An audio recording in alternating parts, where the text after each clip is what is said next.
আমরা হঠাৎ করে ঐতিহ্যবাহী বাগেরহাট জেলাবাসী শুনতে পেলাম যে বাগেরহাটের 4টি আসন থেকে কমিয়ে 3টি করা হলো।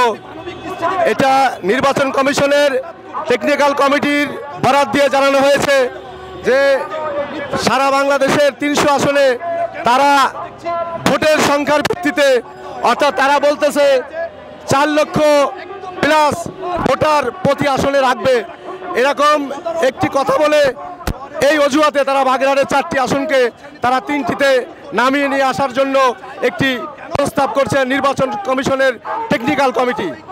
আমরা বাগেরহাট জেলাবাসী, বাগেরহাটের আপামর জনতা এই আহ্বানের তীব্র নিন্দা এবং প্রতিবাদ জানায়।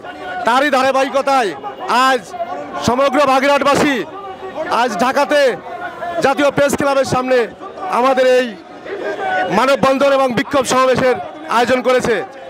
আমি বাগেরহাট জেলা জাকের পার্টির পক্ষ থেকে এবং সর্বদলীয় নাগরিক কমিটির পক্ষ থেকে বলতে চাই,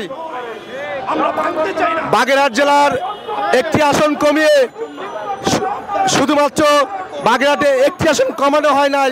আমি মনে করি বাগেরহাটের 17 লক্ষ মানুষের হৃদয়ের রক্তক্ষরণের একটা পায়তারা শুরু করা হয়েছে। আমরা বলিষ্ঠভাবে বলতে চাই, বাগেরহাটের 4টি আসন পুনর্বহাল করে বাগেরহাটবাসীর আবেদনকে অচিরেই মেনে নেবে নির্বাচন কমিশন।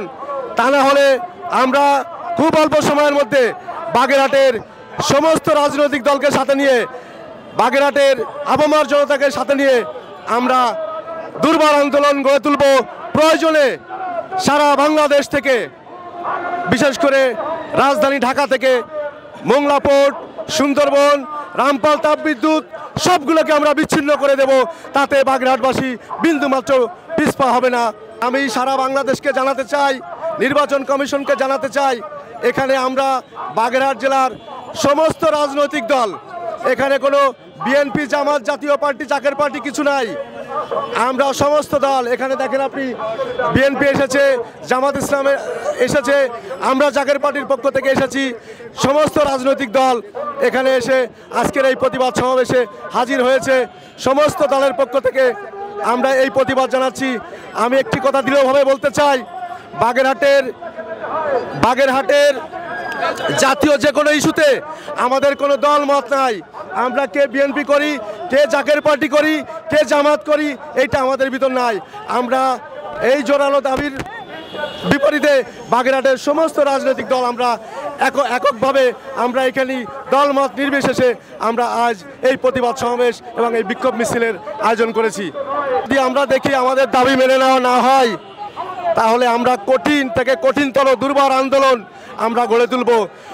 আমরা আইনি ব্যবস্থা নিব। আমরা আন্দোলনের পাশাপাশি আমরা আইনি ব্যবস্থা নিয়ে আমরা অগ্রসর হব। আমাদের প্রাণের দাবি বাগেরহাটের 4টি আসন পুনর্বহাল করা, এবং সেই দাবি না মানা পর্যন্ত আমরা ঘরে ফিরে যাব না। বাগেরহাটের কোনো রাজনৈতিক দল ঘরে ফিরে যাবে না, ঘরে ফিরে যাবে না।